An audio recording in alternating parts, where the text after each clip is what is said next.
Preview.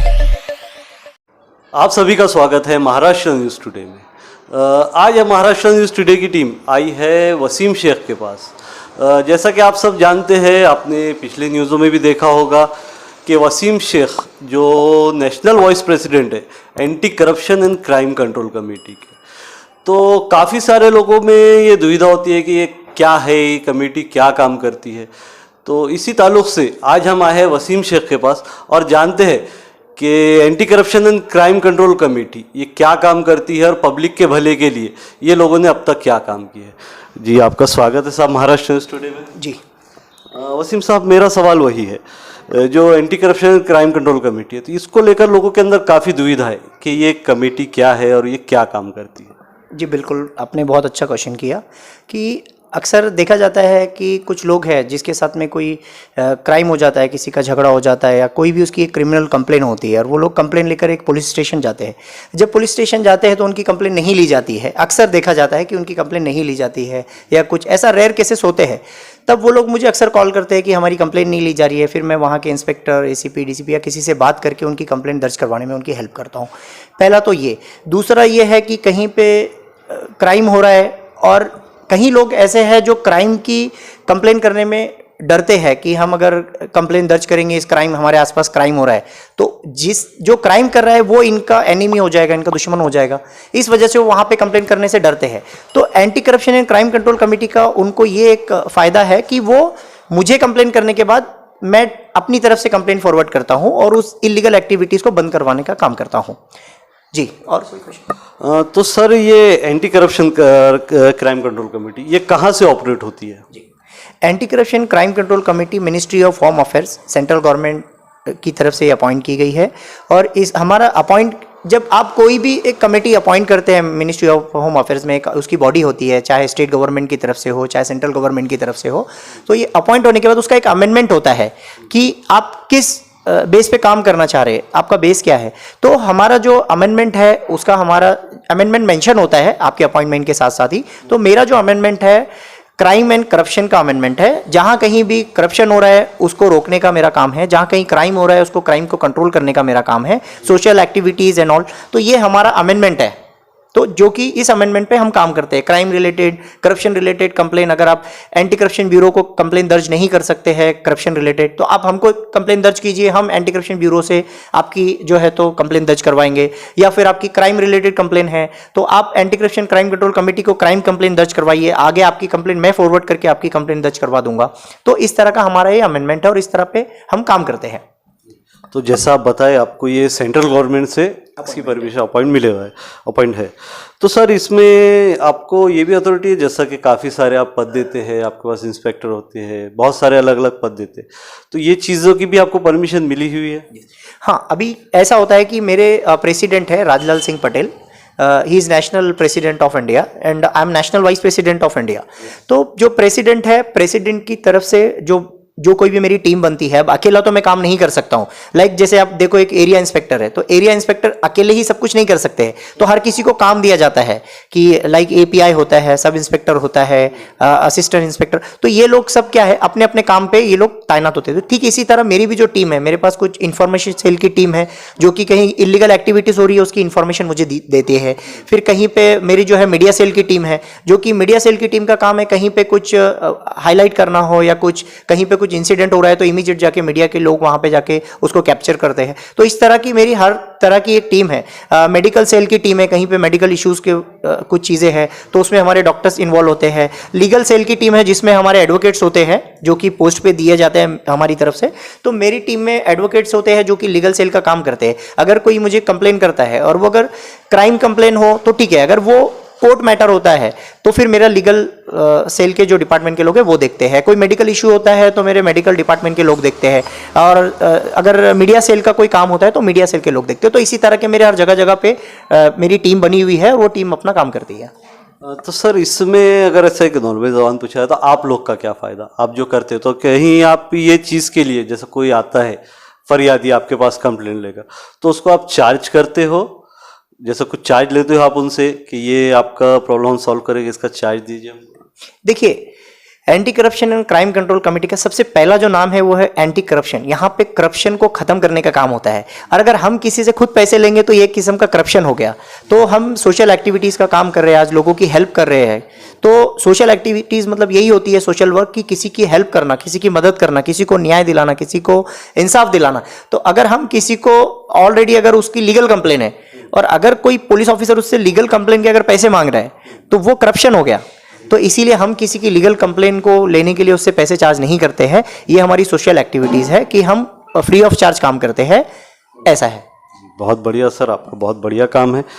Sir ऐसा ही मेरा एक सवाल था कि आपने अभी तक मतलब औरंगाबाद में आप काफ़ी एक्टिव रहते, तो अब तक आपने ऐसे कुछ बड़े केसेस वगैरह जिसमें नहीं हो रही है, तो कहीं आपको कामयाबी मिली है चीज़ में, किसी के आपने प्रॉब्लम सॉल्व की है? जी बिल्कुल, ऐसे तो हर दिन ऐसा होता है। और एक्चुअली हुआ क्या है कि आज तक जो है तो मेरे पुलिस डिपार्टमेंट से काफ़ी अच्छे रिलेशन होने की वजह से मुझे ऐसा नहीं करना पड़ता है कि मुझे कार्रवाई करके काम करना होता है। अक्सर ऐसा होता है कि मैं कॉल करता हूँ कि उनकी कंप्लेन ले लीजिए, या किसी कांस्टेबल से बात कर लेता हूँ, मैं anti corruption crime control committee से वसीम शेख बात कर रहा हूँ, आप इनकी तकरार ले लीजिए, वो मैं बता देता हूँ, तो अक्सर वो प्रॉब्लम सॉल्व हो जाता है। मुझे कभी ऐसा नहीं होता कि उनकी कंप्लेन लेके मुझे फॉरवर्ड करना पड़े, तो रेयर केसेस में होता है। अभी लास्ट वीक की बात है, सिडको पुलिस स्टेशन में PSI अवचार करके थे, एक लड़की थी, मतलब उसकी नई नई शादी हुई थी और उसको एक सामने का लड़का उसे छेड़ रहा था, लेकिन उसकी नई शादी होने की वजह से वो अपनी सास को भी नहीं बता पा रही थी कि मुझे छेड़ रहा है, और वो काफ़ी मतलब अंदर डिप्रेशन में जा रही थी और वो टेंशन ले रही थी। लेकिन एक दिन उसका लड़के ने कुछ ज़्यादा ही हद पार कर दिया, उसके सामने गाड़ी को एक्सीलेटर देना और उसको आंखें मारना, फिर उसको आवाज़ करना, उसको सिग्नल्स देना, तो वो काफ़ी छेड़छाड़ बढ़ा दिया। छेड़छाड़, बिल्कुल छेड़छाड़। तो वो उसके बाद ऐसा हुआ कि वो डिप्रेशन में जा चुकी थी। एक दिन वो रोकर उसने अपनी सास को बता दी, फिर उसकी सास और वो लोग पुलिस स्टेशन गए, सिडको पुलिस स्टेशन। वहां जाने के बाद PSI अवचार थे, उन्होंने उनकी कंप्लेन लेने से उनको थोड़ा सा मना ही कर दिया था एक किस्म का। लेकिन फिर बाद में वो बाहर आ गए, बाहर आके मुझे फ़ोन किए कि वो मेरी कंप्लेन नहीं ले रहे। फिर मैंने कहा कि उनको फ़ोन दो। फिर PSI अवचार नाम था उनका, वो सब इंस्पेक्टर से मैंने बात किया। बात करने के बाद सब इंस्पेक्टर से तो उन्होंने बोला कि वसीम भाई हम कंप्लेन ले रहे हैं, हमारे पास कुछ और भी मैटर चल रहे हैं, इनको रोकने के लिए बोला, ऐसा वैसा है। जबकि ऐसा नहीं था, उन्होंने बिल्कुल उनको थोड़ा अलग बिहेवियर में बात किए थे। तो फिर मैंने कॉल करने के बाद में उन्होंने इमीडिएट FIR दर्ज किए और 354 IPC के तहत उसके ऊपर FIR दर्ज हुई और उनको इंसाफ मिला। तो इस तरह के केसेस हर दिन होते हैं। लाइक एक बार ऐसा हुआ कि सिडको अपने सिल्लोड पुलिस स्टेशन था, तो उसको SP जो है तो यहाँ पे औरंगाबाद ग्रामीण के SP है। वो लोग आए, एक महिला थी, उसके हस्बैंड ने, प्रेग्नेंट महिला, उसके हस्बैंड ने उसको एक किक किया। लात मारने के बाद में उसका जो बच्चा है वो टर्मिनेट हो चुका था। टर्मिनेट होने के बाद वैसे ही वो हॉस्पिटल गई, बच्चा बिल्कुल पूरी तरह से टर्मिनेट हो गया था। तो उसकी कंप्लेन वहाँ पे सिल्लोड PS में इंस्पेक्टर नहीं ले रहे थे। वो लोग सिल्लोड से औरंगाबाद आए और मुझसे कहा कि ऐसा ऐसा मसला है और वो लोग कंप्लेन नहीं ले रहे। मैंने कहा ठीक है। मैंने जो यहाँ के SP है, superintendent of police TV centre, उनको कॉल किया। उनको कॉल करने के बाद जो सुपरिंटेंडेंट ऑफ पुलिस है उन्होंने इमीडिएट वहाँ के जो DYSP है उनको कॉल किए। DYSP ने मुझे कॉल बैक किए कि सर आपकी कंप्लेन आई थी, SP सर ने आपका नंबर दिए, और इमीडिएट उन पर FIR हुई। IPC 312 316 समथिंग 360 के तहत उन पर कार्रवाई की गई। अब तक उन लोग को बेल भी नहीं मिली। तो ऐसे हर दिन केसेस होते हैं, कभी कुछ सिविल मैटर्स होते हैं, कभी कुछ ऐसे मैसेज, तो हर दिन ऐसे मेरे कंप्लेंट्स फॉरवर्ड होती रहती है और हर दिन ऐसे मैटर्स मेरे चलते रहते हैं। बहुत बढ़िया सर। सर जैसे कि आपने काफ़ी कम उम्र में अल्हम्दुलिल्लाह काफ़ी तरक्की की है, तो बोला जा सकता है कि यूथ आइकॉन भी है। जो आज का माहौल है सर, मैं अक्सर ये सवाल सभी से करता हूँ, जो यूथ हमारा जो नशे में एक डूबता जा रहा है, जो औरंगाबाद में या महाराष्ट्र में बोल सकते हैं हम कि काफ़ी नशा बढ़ चुका है, उसको आप किस नज़र से देखते हैं सर? बिल्कुल एब्सोल्युटली राइट, क्योंकि जो औरंगाबाद में है, आज औरंगाबाद में इतने सारे केसेस हो रहे हैं, मर्डर केसेस 302 के इतने सारे केसेस हो रहे हैं कि आए दिन हम देखते हैं कि यहाँ पे मर्डर हुआ, वहाँ पे मर्डर हुआ, वहाँ पे, तो अभी वो नशे की हालत में ही हो रहे हैं। जितने भी मर्डर केसेस हुए, ना तो कोई प्रॉपर्टी मैटर्स है, ना कोई किसी के पैसे के की वजह से हो रहा है। ये कोई बहुत बड़ा मैटर्स नहीं है, कोई किसी का कोर्ट मैटर या कुछ जाति दुश्मनी की वजह से नहीं हो रहा है। ये जो नशे की वजह से लोग क्या कर रहे हैं कि नशे में होते हैं और नशे में उनको नहीं समझते कि क्या है। मोस्टली सब फ्रेंड सर्कल में ही ऐसे ऐसे मर्डर्स हो रहे हैं, तो ये नशे की वजह से हो रहा है। तो हमारी औरंगाबाद पुलिस को चाहिए कि नशे पे थोड़ा सा कॉन्सेंट्रेट करे, स्पेशली जो नशे की बटन गोलियां होती है, और जो मेडिकल्स है, मेडिकल्स वालों को भी एक नोटिस देना चाहिए कमिश्नर ऑफ पुलिस की तरफ से कि कोई भी अगर विदाउट एनी प्रिस्क्रिप्शन अगर कोई नशे की दवाई मांगता है, जिस मतलब कि है तो वो मेडिसिन, लेकिन उसमें अगर कुछ नशा हो जो कि जैसे कि कोरेक्स वगैरह ऐसे 2-3 बॉटल्स पी जाने से नशा होता हो, तो ऐसी अगर नशे की कोई, जैसे फेविक्विक का कोई नशा करता हो, तो ऐसी कोई चीज अगर आपसे क्वांटिटी में मांगता हो या विदाउट एनी प्रिस्क्रिप्शन, डॉक्टर की प्रिस्क्रिप्शन ना होने की वजह से वो मांगता हो, तो उसे नहीं देना चाहिए। ऐसा मेडिकल वालों का एक स्ट्रिक्ट कार्रवाई करनी चाहिए इन पर भी। ऐसा कोई रूल बनाना चाहिए। ऐसा रूल है, लेकिन अभी ऐसे नोटिस देना चाहिए सभी मेडिकल वालों को, ये बताना चाहिए कि इस तरह की अगर कोई भी अगर आप देते हो और अगर ये हमको पता चलता है तो आप पर कानूनी कार्रवाई की जाएगी। तो ताकि इससे क्या होगा कि एक तरह का नशा करना कम हो जाएगा। दूसरी बात, जो बाहर से जो नशे की गोलियां कहाँ से आ रही है, किधर से आ रही है, इसको ट्रेस करने की कोशिश करना चाहिए कि ये कहाँ से आ रही है, और उसको ट्रेस आउट करके उनको ऊपर कार्रवाई करनी चाहिए। तो आपकी टीम भी सर ये चीज़ पे कुछ एक्शन लेगी? बिल्कुल, मेरी टीम तो अभी मेरे जो लीगल सेल के जो इंफॉर्मेशन सेल के जो लोग हैं वो अक्सर ऐसा कहीं पे इलीगल एक्टिविटी होती है तो उसकी इंफॉर्मेशन देते हैं, और मैं रिपोर्ट भी कर चुका होता हूँ उसको। मेरे लेवल पे मैं एक पीजी पोर्टल गवर्नमेंट एक ऐप है, उसके माध्यम से मैं ऐसे रिपोर्ट्स कर देता हूँ, और उस पर कार्रवाई होकर काफ़ी दिनों बाद मैं जब देखता हूँ तो वो एक्टिविटीज़ बंद हो जाती है। तो ऐसे कहीं केसेस हुए हैं। सर यूथ जो है, तो आप एक यूथ आइकॉन कहलाए जाते हैं, तो आप एक अच्छा मैसेज, जो आज एक नशे के में डूबते जा रहे हैं हमारे युवा, तो उनको एक आप क्या मैसेज देंगे सर? देखिए, ये जो लोग नशे में जो डूब रहे हैं उनको अगर एक के आप 1000 मैसेज दोगे तो भी उन पर कोई फर्क नहीं पड़ने वाला, क्योंकि नशा मतलब एक एडिक्ट हो जाते हैं वो लोग, एक हैबिचुअल हो जाते हैं, और हैबिचुअल होने के बाद उनको खुद नहीं पता चलता है कि अब हम इससे कैसे बाहर आए। वो चाहकर भी इस चीज़ से बाहर नहीं आ सकते। तो इसका जो एडिक्शन है, ये चीज़ को अगर रोकना हो तो नशे की जो चीज़ें हैं उसको रोकना पड़ेगी। अगर कोई इंसान अगर शराब पीता है और वो शराब पीना बंद नहीं कर रहा है, तो हम अगर शराब बंद करेंगे तो वो चीज़ बंद होगी। तो इस तरह से हमको जो नशा कर रहे हैं उस नशे को रोकना है, तो उसका सोर्स ही बंद होना चाहिए। उसका सोर्स बंद होना चाहिए। जैसे कि होता है कि कोई भी चीज़ का एक ये होता है अमेंडमेंट होता है। लाइक जैसे कि अगर आप देखते हो अक्सर कि एक पहले तो कोई अगर प्रॉब्लम हो तो वो प्रॉब्लम को अगर आप देखते हो तो रीजन ऑफ प्रॉब्लम देखिए, फिर रीजन ऑफ प्रॉब्लम देखने के बाद जो प्रॉब्लम का रीजन है उस रीजन को खत्म कीजिए, प्रॉब्लम का सोल्यूशन हो जाता है। तो आप प्रॉब्लम को सॉल्व करने से बेटर रीजन ऑफ प्रॉब्लम अगर देखते हैं तो उसको सॉल्व कर दीजिए, वो प्रॉब्लम सॉल्व हो जाता है। आप उसका रीजन क्या है? रीजन यही है कि बाहर से नशे की गोली आ रही है, गुटखा बंदी होने के बावजूद औरंगाबाद में हर जगह पे गुटखा आप देख रहे हो। आपको लगता है औरंगाबाद में गुटखा बंद हुआ है? हर जगह गुटखा है, एवरीवेयर आप जहां भी जाओ आपको गुटखा मिलेगा। नशे की गोलियां हर जगह मिल रही है, तभी तो नशा हो रहा है। नशे के जो टैबलेट्स उसको बंद करना चाहिए। दूसरी चीज ये कि नशे का ये जहां से आ रहा है उस चीज को बंद करना चाहिए। गांजा औरंगाबाद में कहीं केसेस, अभी हाल ही में एक 40 kg का गांजा पकड़ा गया, तो हर चीज ये आ रही है। वो तो मैं भी देख रहा हूँ सर, खुलेआम गांजे का नशा हमारे औरंगाबाद में हो रहा है, खुलेआम चल रहा है। ये चीज़ें होनी चाहिए ताकि ये हो जाए। और अक्सर आप पुलिस स्टेशन में भी देखोगे कि लोग कंप्लेंट के लिए जाते हैं, तो कंप्लेंट के लिए जब जाते हैं तो वहाँ पे जो भी PSO, ये मेरी स्पेशली ये कमिश्नर ऑफ पुलिस को ये मैसेज है मेरा, और वो जो पुलिस जो कि अपनी पोस्ट पर बैठे होते हैं, चाहे वो पुलिस कांस्टेबल हो, चाहे हेड कांस्टेबल हो, ASI हो, असिस्टेंट सब इंस्पेक्टर हो, PSI हो, API, चाहे वो थाने के इंचार्ज, ये लोगों का जो बिहेवियर होता है जनता के साथ, जैसे कि आप कंप्लेन करने के लिए जाते हो, कंप्लेन करेंगे साइड ला, तो जो उनका बिहेवियर होता है कंप्लेन करने में, पहले ही सामने वाला एक तो वो एप्लीकेंट होता है, वो कहीं से झगड़ा करके या किसी क्राइम के रिलेटेड इंसिडेंट से वो आता है, और उसके साथ ऐसा बिहेवियर होता है कि वही पहले डर जाता है।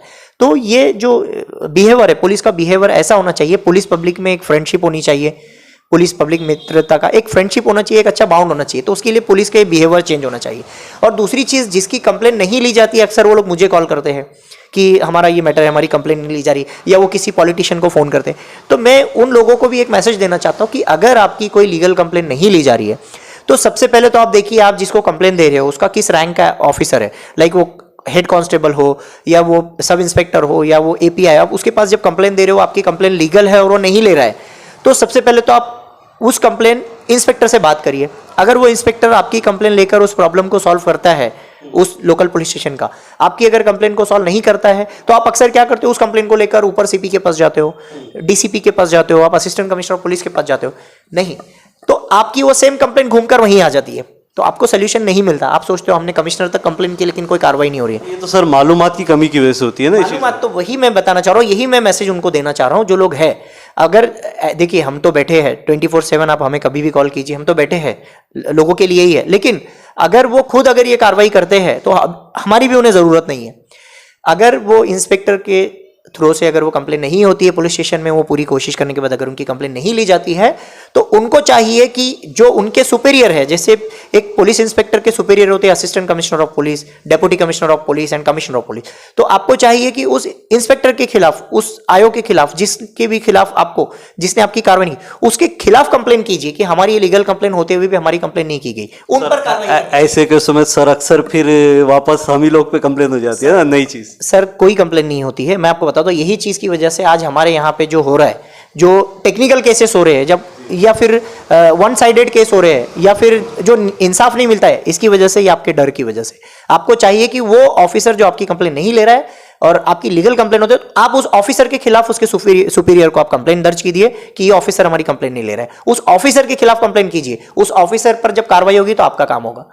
ये एक काम करने का तरीका है। अगर आपकी कार्रवाई नहीं करते तो, लेकिन आप क्या करते हो कि उसने कंप्लेन नहीं किया तो आप सेम कंप्लेन आगे फॉरवर्ड करते हो, सेम उसके ऊपर assistant commissioner, deputy commissioner, commissioner, लेकिन आपकी कार्रवाई नहीं होती है। तो फिर आप क्या करोगे लास्ट में? फिर आप अगर किसी एडवोकेट का सहारा लेते हो, अक्सर अभी एडवोकेट को लोग सलाह लेते हैं, पूछते हैं, आप एडवोकेट से पूछते हो, एडवोकेट क्या करते हैं इसमें? ठीक है, आपको 156 में कार्रवाई करनी पड़ेगी, वो कोर्ट में लेकर जाते हैं और घूम फिर कर उसी इंस्पेक्टर के पास वो कार्रवाई आती है। तो इसीलिए आपको चाहिए कि फिर आप उनके खिलाफ कार्रवाई करो जो आपकी कार्रवाई नहीं कर रहे, तब जाके ये जो माहौल है ये सही होगा। आपसे पैसे मांगे जा रहे, आप एंटी करप्शन ब्यूरो को उनकी शिकायत दर्ज करो, आपकी कार्रवाई एंटी करप्शन ब्यूरो करेगा कि आपकी लीगल कंप्लेन होते हुए आप इनसे रिश्वत मांग रहे। कार्रवाई करने के रूल्स है, कुछ रेगुलेशंस है, उसको आप फॉलो करो, आपकी कार्रवाई होगी।